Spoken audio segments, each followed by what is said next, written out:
folks, and welcome to Subjective Thoughts. And our manga for today is Alice in Borderland, Volume 2, published by Viz.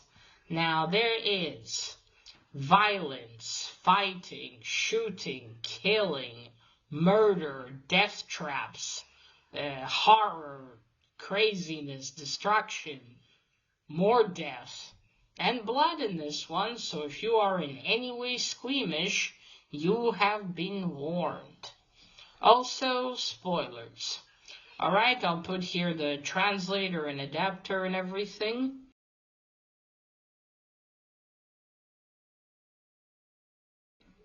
And of course, story and art is by Haro Aso. I hope I didn't butcher that. Yeah, there's usually one name, so yeah, he did the story and the art. Oh boy, it's been so long since I read the first manga of Alice in Borderland. It's such a long fucking time ago. I really wanted to go straight away continue, but I just struggled for the past 2 years to find the second manga. My friend helped me, but everywhere there was maybe volume 3, volume 7, but no volume 2. And what was the point of buying the other ones if I, didn't have this one? It's so long trying to find it, and it was such a bummer, and I tried even online and I couldn't find it for a reasonable price. And finally, this year in January, or February now, it finally appeared in my shop where I buy comics. My friend was there, and I was like, please buy me a copy. I was so fucking happy. It's like, oh, finally it's here. Oh, I finally have my hands on it. Can't tell you how ecstatic I was. So yeah, finally, after all this long fucking wait, which hopefully won't be with volume 3, I finally read volume 2. Now, I was contemplating digging out volume 1, but I honestly don't bloody remember where it is. And I thought, oh, fuck it, I don't want to wait, I want to start reading it. Okay, so when we left off in volume 1, Ariso, he's not here on the cover, but Ariso, who was basically the main protagonist, has just survived another game in Borderland with his friend, Karibu. I'm probably butchering names, my apologies, but I'm not sure how to pronounce these. But that's Karibu over there on the cover. Yeah, they just survived the game of, a game of tag. Well, tag. They basically had a lot of players, and then one player was basically it's a game of deadly tag it was. The one who was chasing you basically had to kill you in order for him to survive. But if 2 players managed to get into a room there and press 2 buttons simultaneously, then they won the game. But it's fucked up either way, because the guy in the horse mask that was chasing them, it's either he killed all of them or he himself was killed, which was what happened. So then it kind of ended after that. Then in the start of this volume, we have, it's like the day after, and Ariso is just happy to be alive. He's looking at everything. All the sunrise is so beautiful and everything. Karibu's going around, cars and everything, trying to find a working radio. Because I think there's a guy, a blonde guy. I don't even ask me how to pronounce his name, but he is. Karibu meets him in the last game. He kind of helps him, and I think if I remember, he might give him a hint about what's going to happen here, and that's it. So Karibu, I think, is looking after that hint. And he finally finds one working radio that lasts only a little bit, but from that he get a message. If you want answers, it says go to the beach. And that's it.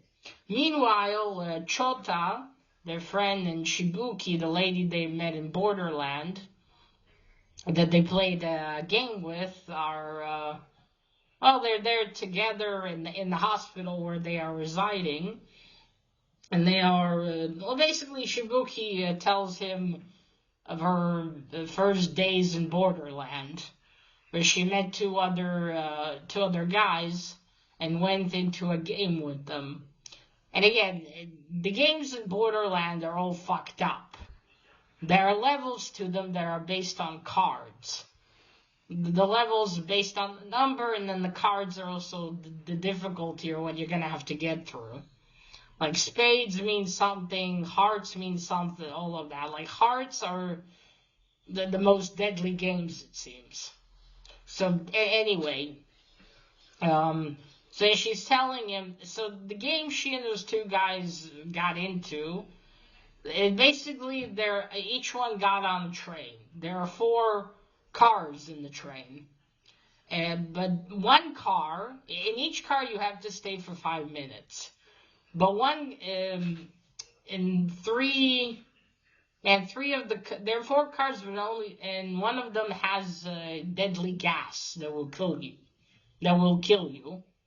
But there are only 3 cartridges of oxygen and masks that you can use. Once you use a cartridge, it goes for 5 minutes until the next car opens for you. Basically, they can't tell which car is not going to have the gas, but they can see it based on there's a vase of flowers. If the flowers are dead, that means that's where the gas.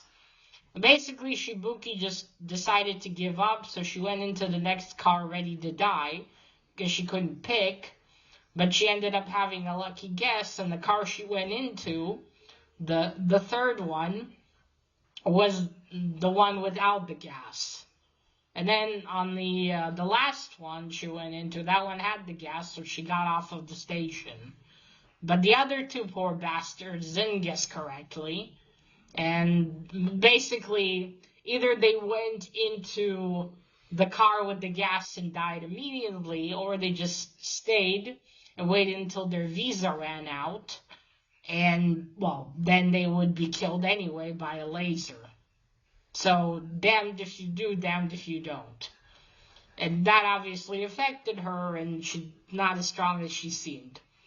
But basically, Aristo, because this is all happening, and then we go 24 hours later. It's when they go into the next game, because they have to.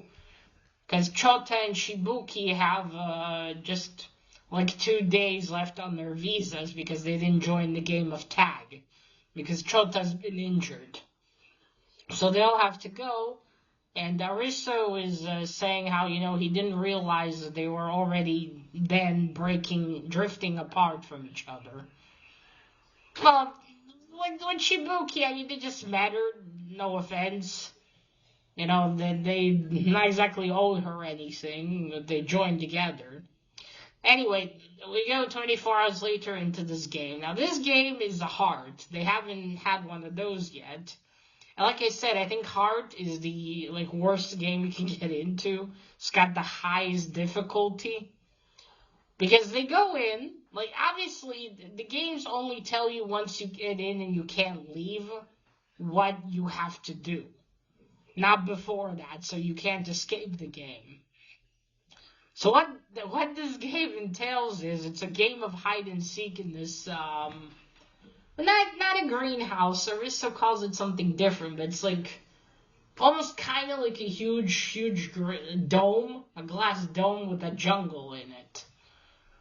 So the game is this. Each one of them puts on a collar, and there are 3 sheep and 1 wolf. And who stays the wolf in the end of 10 minutes is the only one that's gonna live. The other 3 are gonna die, because the collars will, basically blow up their heads. And it's so fucked up. And obviously the kids are losing it a bit. Mind you, Aristo and Chota are 18. And I actually went to check. They're 18. I think Kariba's a little older. Maybe by 2 to 3 years. Shibuki, I think she's in her mid-20s, maybe. I think she's the eldest here. But anyway, Karibo kind of loses it. He goes to Shibuki and he tries to force her to look at him so he can become the wolf. And it's just, and then, they don't know what to do. Aristo's trying to keep it together as well. And then Chota, because they also have these, kind of like a Dragon Ball Z. It's over 9,000! Tell you it's over 9,000. That kind of thing for the eye. And once you catch someone's eye, you become the wolf. Well, Aristo manages to become the wolf, and then he runs away, and he's thinking, I'm not gonna care about anyone. I'm gonna survive. And then, time's running out, mind you. They only have 10 minutes. And Chota then not realizes, but he kind of wants to tell all of them, mainly Aristo and Karube, that, you guys are my best friends. I'm not the brightest, I'm not I'm not that talented, but you're the best friends I've ever had. And basically they pour out their hearts to each other, and Aristo also realizes that really, he had Chota and Karibu in his life. Aristo has a very strict father and an overachiever brother. It looks like their father only really shows care for their academic successes, and Aristo just doesn't really have a direction in life. And we even see a flashback of him learning guitar, and his father not even, he saved up money, worked to get a guitar just to play music, and his father, you think you're going to succeed in this? And the teacher in school who taught him even has him transferred, because his father is, somewhere in the education there, higher up, basically. And it's just, Aristo's very miserable in his life, and one time just goes out and just throws a rock at his house, and Chota comes by and just takes the blame for him. And since then they became friends, and then somehow they met Karibu. Basically, all of this, on that day that everything happened and they were sent to Borderland, he actually, instead of going to talk to his father, went to see Karibu in his bar.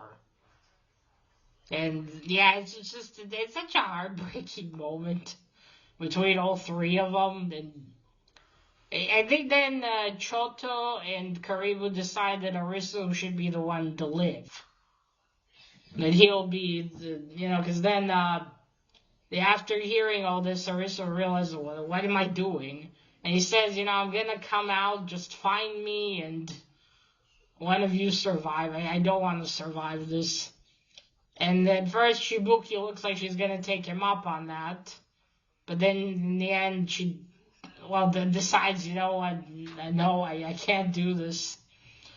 And so Aristo is just running around trying desperately to find one of them. But they're all hiding from him. And then they all tell him goodbye. And Shibuki tells him, live for me as well. And Karibu tells him one last thing. Aristo, look for the beach. You need to find the beach. And that's it. They die. Their heads explode from the collars. And Aristo is the only one, obviously, that survives. He goes out into because once you complete the game, you go into the thing, the other room that gives you your card and your extended visa. And it's just, and then the prize was like ram meat, and Aristo is just so, how would you feel? Your best friends in the world and this lady you just met, but still, they all just got fucking killed in front of you. Well, you didn't see it, but still, they're all dead. And you're the only one that survived. And it's just, after that, Aristo, I guess, goes in a haze. He can't go to face their bodies. And he just burns down this giant jungle. And he makes a promise, I'm going to find who's responsible for this, and I'm going to kill them. I'm going to end them. But after he burns it all down to the ground, he just lays there, and again, everything's been drained out of him. Then after that, we moved to a girl Riso met before. Her name is something. I'm just gonna go by surnames because Usagi I can remember very well. So Usagi is actually the young girl. Well, young girl. She's his age, I think, because she's also a student. She's the one he pressed the button on the tag game with. So he knew her. I kind of forgot about that. I only realized a bit after that. Oh yeah, that they've met.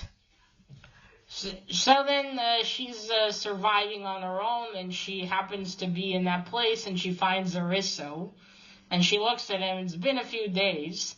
He has a very extended visa after completing this horrible game, and she asks him, "Do you want to live?" And then he mumbles something, but then she passes him by. But then later we see him, she has a tent and supplies, and she put him in the tent. And she helped him. And as it turns out, as she passed him by, Aristo started yelling like, yeah, he wants to survive. He thought he wanted to die. He lost all of his friends. And Usagi holds him, and they cry together because in a way, they are the same here, with both of them wanting to survive despite it all. And yeah, in Borderland, it's not like you really have a choice. It's either you die in one of the games, or your visa expires and you die anyway. So it's a game of waiting for when you fucking die, essentially. But yeah, that's it. They kind of, Aristo and Usagi, well, in a way, make an unspoken pact if they're going to stick together. And so Aristo, now that he's a bit better, he's probably dehydrated and hungry.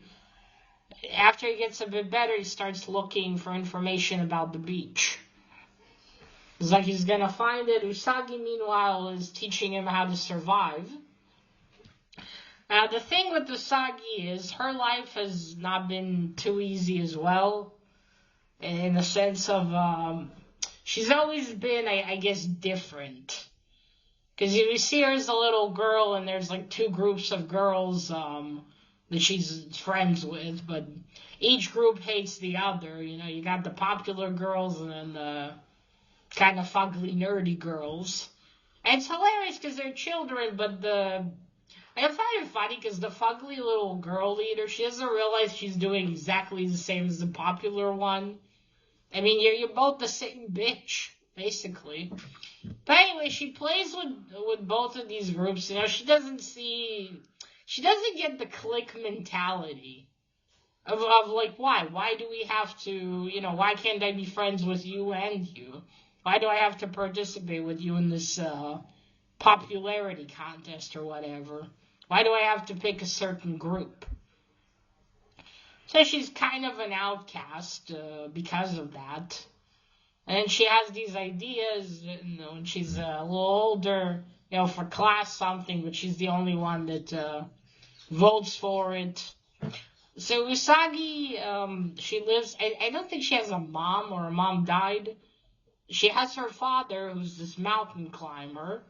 Seems a very famous one, and sorry if you hear any sirens. And he, you know, he travels a lot, and then he comes home, and when he comes home, they go climbing together, and next he's going to do Everest without an oxygen tank. But then, I don't know, some article comes out in the newspapers that he lied, he didn't do it, and then their house is vandalized from the outside, a liar, cheater. Yeah, I mean, Jesus. Like, okay, deal with an oxygen tank, but really, you think, I don't know what, did the man rape someone or something with this reaction? Okay, yeah, if he lied about it, but jeez. Because of all of this, he ends up hanging himself. And Usagi's left all alone, and then he leaves her a note and says, I didn't lie to the mountains, Usagi, which I don't know what it means. Does it mean he did lie or he didn't? I'm confused. I'm wondering, did he actually use an oxygen tank, or he said I didn't lie about the mountains? I really did do it without oxygen. I'm not sure. But the gist of it is that Usagi's now all alone. The only person who understood her in life, her father, is now gone. And on the day she's sitting for his funeral, or, no, not funeral, but, you know, the Japanese, they make like this little temple at home. They put offerings on it for their dead. Well, she's sitting next to it, and then late at night, she also sees those lights that Karibu, Usagi, Karibu, Arisu, and Chota saw that day. And then she ended up here in Borderland as well. So that's her story, basically. So she and Arisu are surviving while he looks for the beach. She teaches him how to hunt.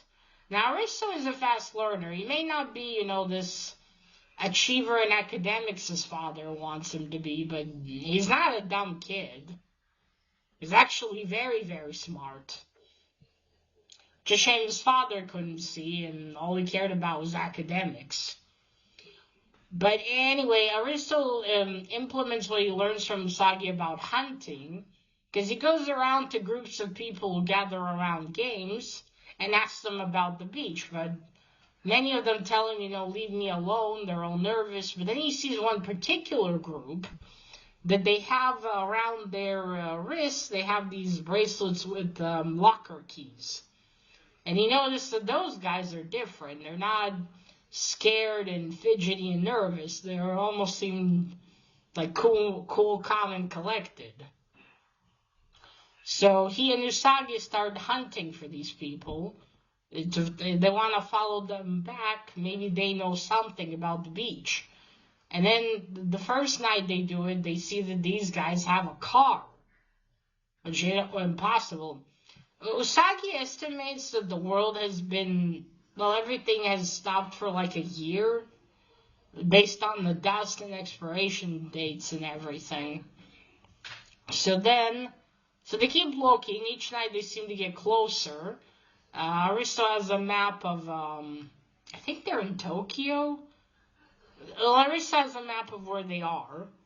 And I think the third day they're looking for them. He thinks we must be close because we haven't seen a car. Maybe they don't need a car to get close to where they're staying. And then he looks at the map and what's around, and he figures out the beach is not actually a beach. It's a hotel. It's a hotel called the Beach something. And he shows Usagi and like, holy shit. So they go to this place, and it's a giant luxury hotel, and it's just, wow, it's amazing. And there's a river next to it, so maybe that's kind of the beach part. And Usagi and Arisu are looking like they can't believe it. Because the people there, they act like nothing changed. They're just lounging by the pool, drinking, smoking, enjoying life. And it's just such a contrast to everything else around. It's just, the fuck? So they go there. They're looking around. Obviously, the people in the beach will look at them and like, who are these two? So they are newcomers. And then they keep going, and then some guy approaches them and says, you're newcomers, but you're teenagers. I think everyone else is like over 20. So then he takes them to the quote-unquote leader of the beach. Although not really leader. I'll get to it in a moment. And then he takes them, and then this guy, he's nicknamed the Hatter. He has a name, but don't ask me. I struggle to remember names. Anyway, the Hatter tells them, welcome to the beach, where all your questions will be answered. So the beach it's these group of people, a huge group. It's unclear how long they've been together, how long ago it started, because there's no clear timeline of all this stuff in Borderland. Did Borderland take all these people together at the same time, or did these people only appear later? I mean, in different times. Because again, they all saw those explosive lights and everything. and then they woke up in Borderland. But it's unclear if everyone arrived there at the same time, or each time someone is taken to Borderland. There's no real information yet. Anyway, this beach has... this group of people looks like they've been there for a while. They already have a hierarchy and rules.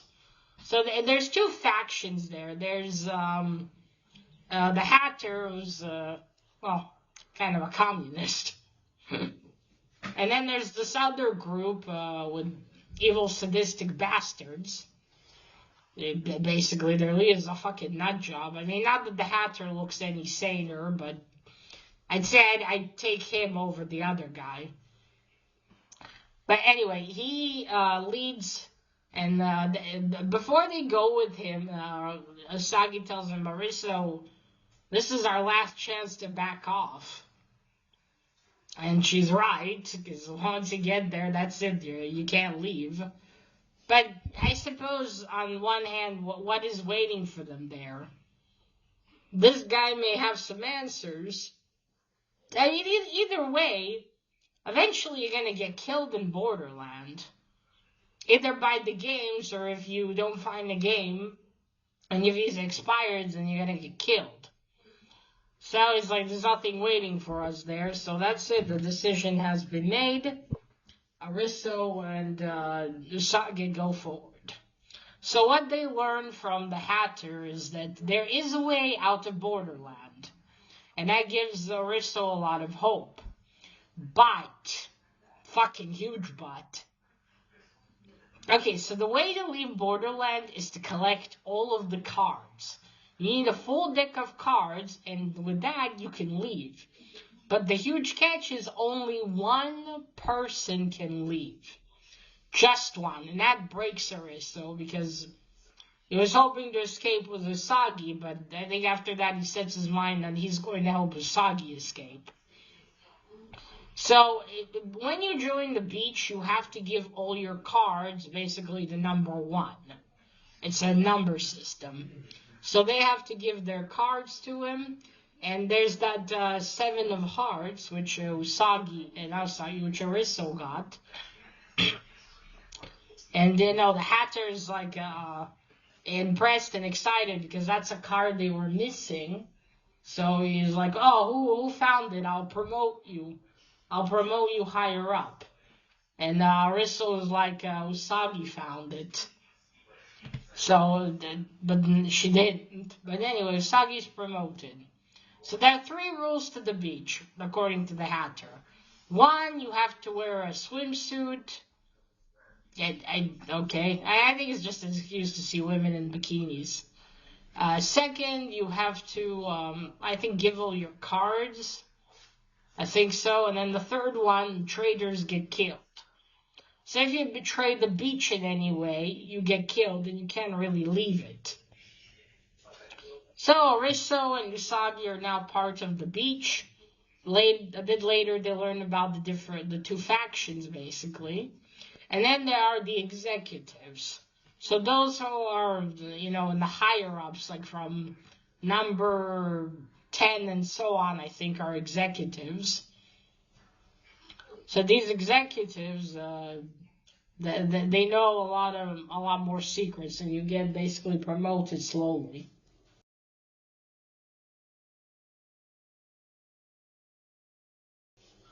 So Aristo, so then Aristo goes around and gathers any information he can about the Borderland, anything he can find. And he learns that there are people who tried to escape Borderland by helicopter, by boats.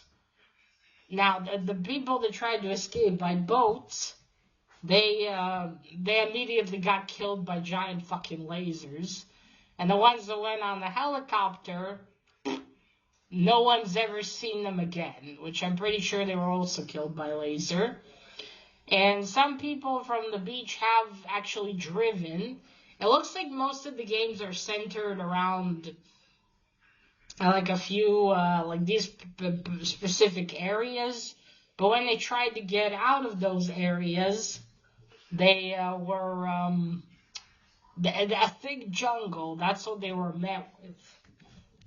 They were met with a thick jungle, and they said that it's probably unlikely that they would even manage to get through it on foot. So whatever is happening here, whatever Borderland is, it doesn't seem like there's rhyme or reason to who gets taken to Borderland. It's not just you have some sort of issues you can't face and you get sucked in.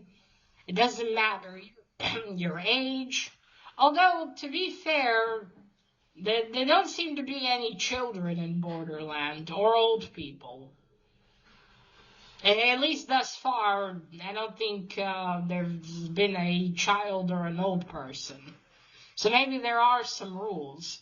But it's still really unclear what is Borderland and how it was created. Now, the title of the manga is Alice in Borderland, so I would take it somewhat follows Alice's story, but what I was wondering about while reading this is, does this mean that the ones that are killed and leave Borderland, are they really dead? Or do they just get sent back? Do you really die, or do you get sent back to, let's say, the real world? I just have to wonder about that, because if this is Alice in Borderland, is this really all real? Or is there something else here? That maybe you can win something, but if you lose, you just get sent back. I don't know, I'm so dying to find out. Okay, so Arisa learns this stuff, and it doesn't look like there's any hope. But then, some lady, she's number 13 in this, talks to him. She's also striving to get back, because her mother is sick and needs a lot of care, and she's gonna be damned if she dies before her. She really wants to go back and be with her. And then that's when he talks to this lady, that's when Arisa meets this other group. Again, they are very sadistic and very fucking dangerous. And their leader is number 2. So, yeah. Not looking good. And this number 2, he sees Usagi and he wants to, basically rape her. And he can't really, you can say he wants to sleep with her, but she doesn't really have a choice there. It's not like he's offering. It's like, you're going to go and sleep with me, yeah? So Arisa stands in his way and looks like things are going to get bad, but then he notices the Hatter and looks at him. And basically, he did a little manipulation for number 2's sidekick or whatever he is. I don't remember. I think he's number 3. He's number 3. And basically, he fucks with him, because number 6's like, wait, does he have a deal with number 1? What is happening? How did a teenager get in here? Well, what's going on? So he's using this to fuck with him. I like that. So he escapes, and then we also encounter the guy that helped Karibu kind of in the first manga. I think he sort of helped him. I don't remember. I think he might have. I just don't remember what he did to help him. But he was hoping that Karibu would survive, but then he notices Ariso, and after that little thing, he realizes Ariso could be helpful to him. So then it's decided, they shared he basically goes to talk to Ariso with that lady and tells him, yeah, this is the plan, but, are you really going to wait for all the cards to be collected? Now, the whole thing with the beach is it's a farce, essentially. And they are kind of like communists, like only the top brass are the ones that are going to get all the benefits. Sure, people are living like there's no tomorrow, there's free drinks and shit, but essentially they're going out risking their lives and dying in the process to get back cards for the top brass. Because the number 1's the only one that's going to be sent home later. That's it. So this dude, I'm just gonna call him blonde dude because I don't remember his name. I'm pretty sure he's blonde or has bright hair anyway.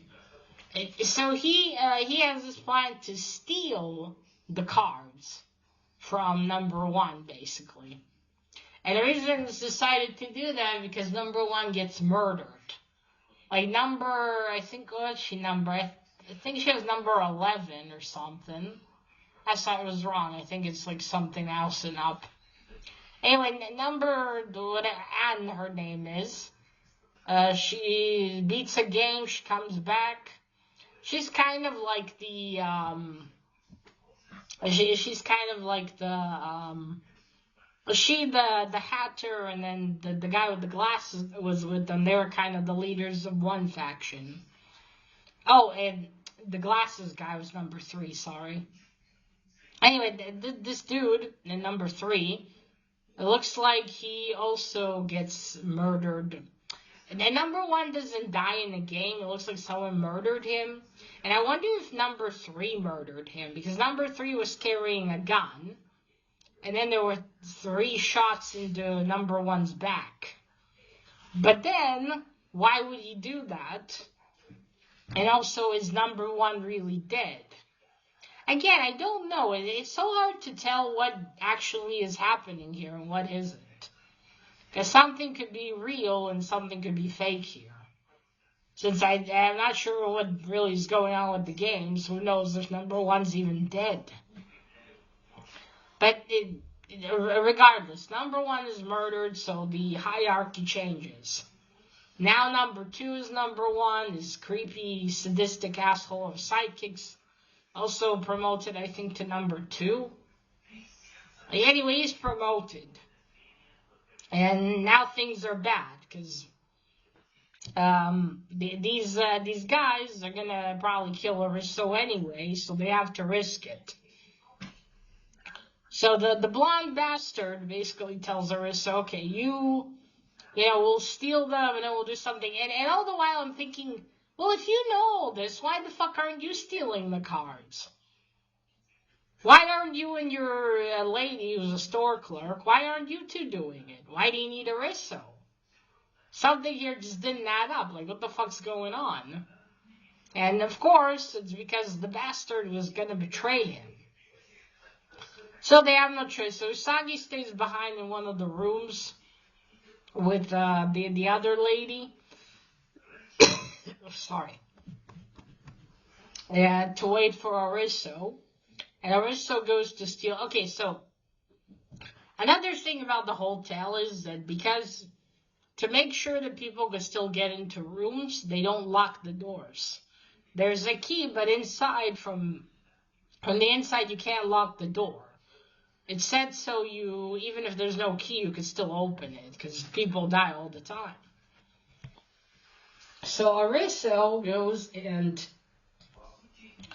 together with the blonde bastard is watching the new leader and all of them relax at the poolside and tells them to go. So in order to get the location of the cards, they are in the safe. Each person, the next number 1 gets an envelope that the previous number 1 has left. And inside, apparently, there's no code written. The code is on the wax envelope. It looks like it says boss, but what it actually is, it's the code. So it's 8055. So Aristo finds the safe in the main suite, which is where the boss is. And that's where blonde guy betrays him. He tells him that Aristo was there, and Aristo has opened the decoy safe. The reason the blonde bastard did all this was to get the location of the real safe. Because, of course, when we're robbed or something, we always look to the source of where the actual treasure will be. There's actually a ploy that Sherlock Holmes used in the story with Irene Adler. He caused a fire, which made her run to the location where the photo of her and that prince was located in. That's it. So he uses the same thing here. And there's no connection to him because there's a walkie-talkie, but he already threw it out. That's why he wanted someone to help. He wanted someone to take the blame. And of course, Aristo's beaten up, but then they're like, let's kill him. But then the sadistic asshole, he freaks me the fuck out, let me tell you. He's like, you know what, he's got 1 day left on his visa, let's tie him up and blindfold him and stuff his ears so he's in, in complete darkness with no senses. Like I said, he's a sadistic cunt. And then he, and he has to wait like that until he dies. Jesus. Then, back in the room, and the lady tells Usagi, there's nothing you can do for Aristo, just leave it. And then the blonde guy, fakes like being upset, like, oh, I didn't warn him in time. Yeah, you didn't fucking warn him. You warned those bastards that he was gonna steal them. You fucking cunt. I'm so pissed off because I'm with Aristo on this. That an asshole. I wonder if that chick even trusts him. Or she knows how manipulative he is. By the way, he's a med student. I wouldn't fucking want him as my doctor. Well, anyway, Usagi decides she's not going to abandon Aristo, and you can see that bastard smirking. And so she goes and just tries to look for him, because he's tied up in one of the rooms. And she keeps looking and looking, like it's almost nighttime. She has to find Aristo and get him into a game. But then the sadistic cunt and the two other minions, they grab her, they finally find her, and of course, now Aristo is alone in that room, crying. He's just so desperate. He doesn't want to die. Obviously not like this. And he's like, what do? I gotta at least get out of these bonds so I can breathe. And Usagi gets captured, and of course, the sadistic cunt says, oh, everyone has to be punished. And what do you think the punishment for women is? And I was like, rape. You're gonna rape her. What else is the punishment for women? You sadistic cunt. I would send people like him to Borderland with no way of escaping. That would be a nice punishment for them. And that's it. That's where the manga ends. I was like, oh, fuck, what a cliffhanger. But I'm pretty sure Aristo lives because then they're... Although, again, it seems like easily anyone could die in Borderland. Like, I thought that Chota and Karibu would continue on with Aristo, but they fucking die. So who knows? I'm pretty sure Aristo is going to survive that. Somehow. I mean, he must. But, because, then I don't think there would be a manga series. Anyway, okay. So first cover. So here, as you see, we have Karibu up top, and we got Usagi at the bottom there. Just kind of confusing when you pick up the manga, like, oh wait, which side? See, that's Usagi. Oh man, I hope it doesn't take me so long to find the next one. Oh yeah, and I forgot to say, Shibuke and Chota get it on, if you know what I'm saying. They get it on while those two are away for that day. You see this Karibu. It's just so fucking tragic. I really, really hope that those bastards get punished. The ones that they're gonna... I hope also Usagi manages to escape being raped. I mean, shit. So it looks like number 2 is not really interested, or number 1 is not really interested in her anymore. This is the bathing suit she's wearing.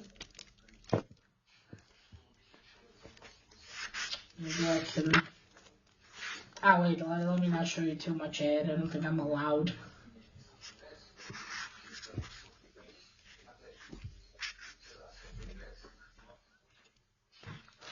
Oh, there we go. Let me just show you that. You see, there's Aristo with that teacher that taught him how to play guitar.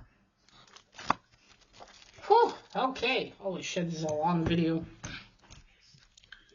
Well, holy hell, that was quite the ride now, wasn't it?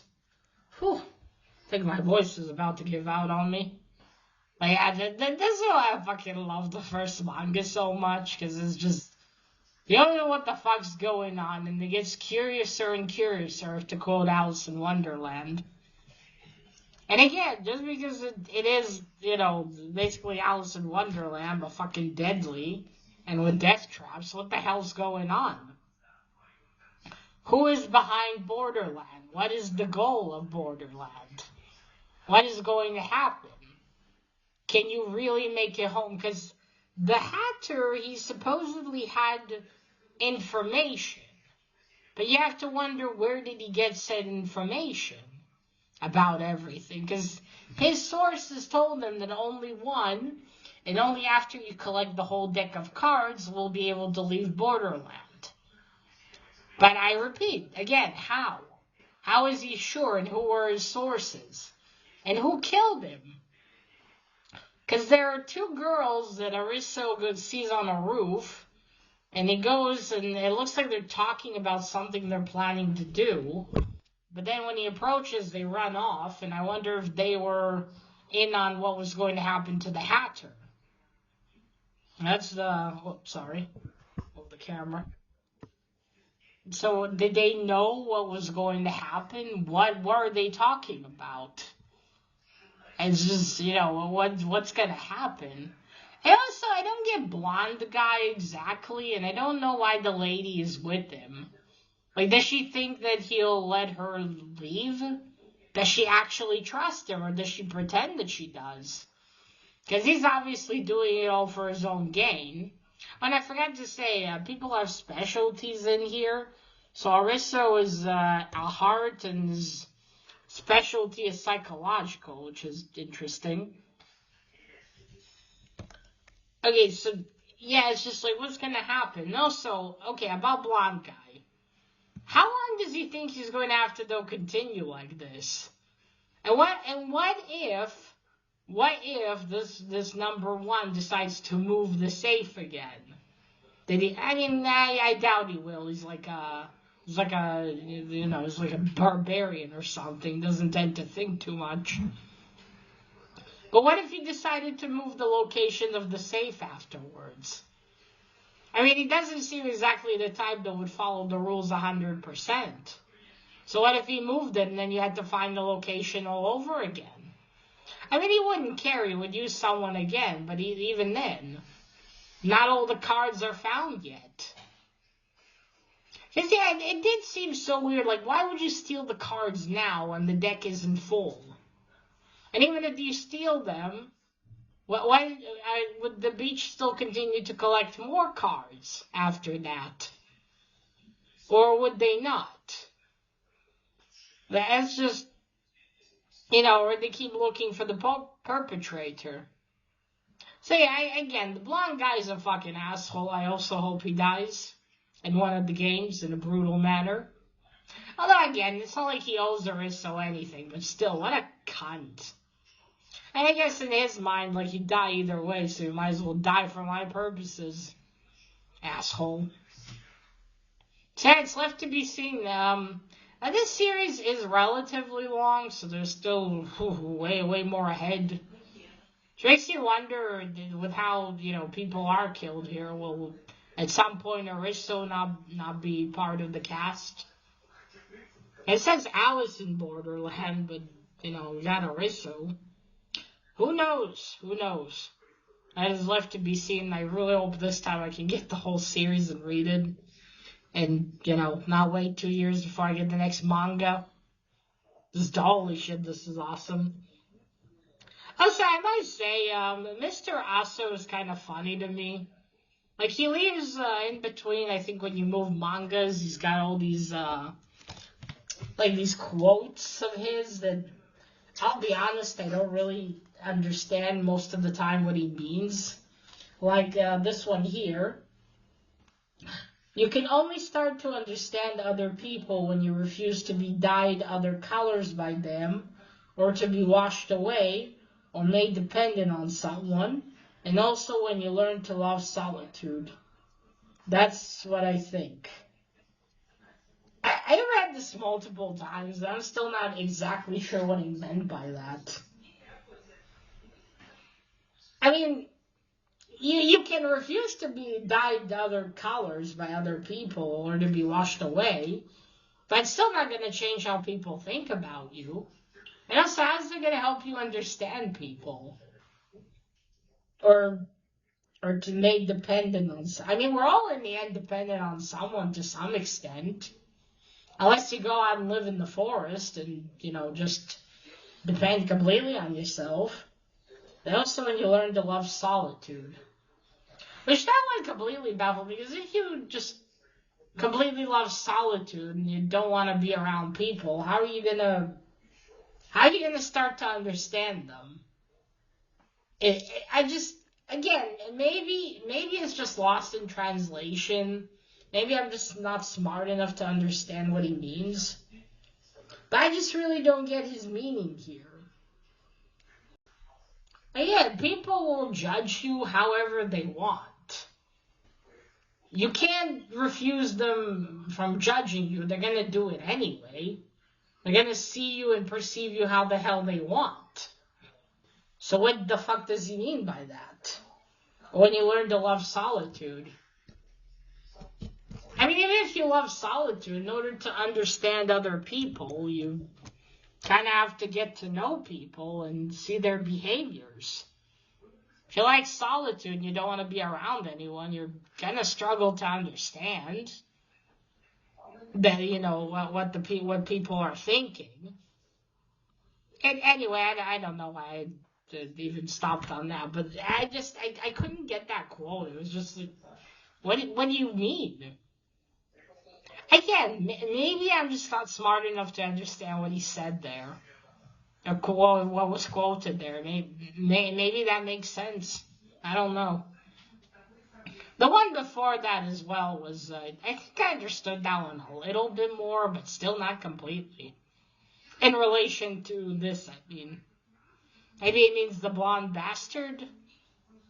But the blonde bastard also depends on people to be used as his pawns. Anyway, well, let's go. I've been already blabbering on for almost an hour. Well, let's be real, only 3 people maybe will watch this. But anyway, that was Alice in Borderland Volume 2. If you stuck thus far, thank you. Let me know what you think of the manga, or in this case, the omnibus edition. And remember, collect what you're passionate about, share it on YouTube. Bye!